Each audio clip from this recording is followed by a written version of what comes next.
संस्कृत व्याकरण के द्वितीय भाग में आप सभी का स्वागत है। जैसा कि हमने पूर्व में माहेश्वर सूत्रों के बारे में पढ़ा था, आज हम सभी माहेश्वर सूत्रों के विषय में विस्तार से जानेंगे। तो चलिए प्रारंभ करते हैं।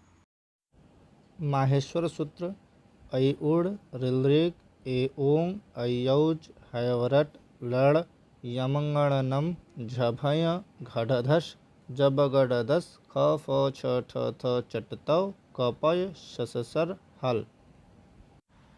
इन सभी 14 सूत्रों का अंतिम हलंत वर्ण इत संज्ञक होता है। सूत्रों में इनका प्रयोजन केवल प्रत्याहार साधन के लिए ही होता है।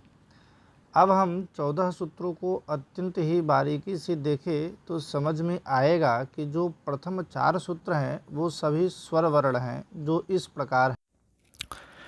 इस प्रकार कुल स्वर वर्णों की संख्या 9 है। जैसे अयुड़ का अ ई उ 3 वर्ण, ऋलृक में री री 2 वर्ण, एवं में ए ओ 2 वर्ण, अयौच में ऐ औ 2 वर्ण। इस तरह कुल 9 वर्ण सम्मिलित होते हैं। अब यहाँ तक स्वर वर्णों की पूरी चर्चा हो चुकी है। अब हम लोग व्यंजन वर्णों की चर्चा करेंगे। माहेश्वर सूत्र के 5वें सूत्र हैवरट से 14वां सूत्र हल तक सभी व्यंजन वर्णों का समावेश किया गया है। तो चलिए अब हम लोग व्यंजन वर्णों के बारे में जानते हैं। व्यंजन वर्णों को 3 भागों में विभक्त किया जाता है: स्पर्श संज्ञक वर्ण, अंतस्थ संज्ञक वर्ण और ऊष्म संज्ञक वर्ण।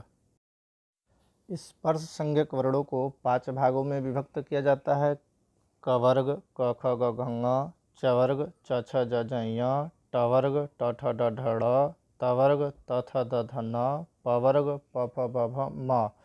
इन्हें कु चु टु तु पु तथा उदित भी कहते हैं। अंतस्थ संज्ञक वर्ण।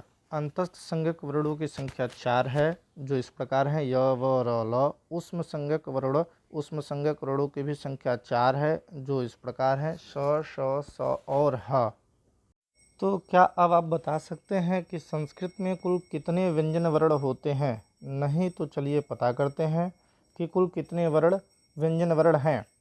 व्यंजन वर्णों की संख्या: स्पर्श संज्ञक वर्ण कुल 25 वर्ण हैं। क वर्ग 5 वर्ण, त वर्ग 5 वर्ण, च वर्ग 5 वर्ण, ट वर्ग 5 वर्ण, प वर्ग 5 वर्ण। ये सभी मिलाकर के 25 वर्ण हो जाते हैं। अब अंतस्थ संज्ञक वर्ण 4, ऊष्म संज्ञक वर्णों की संख्या भी 4। तो इस तरीके से 25, 4 अंतस्थ संज्ञक वर्ण और 4 ऊष्म संज्ञक वर्ण, कुल मिलाकर के व्यंजन वर्णों की संख्या 33 होती है।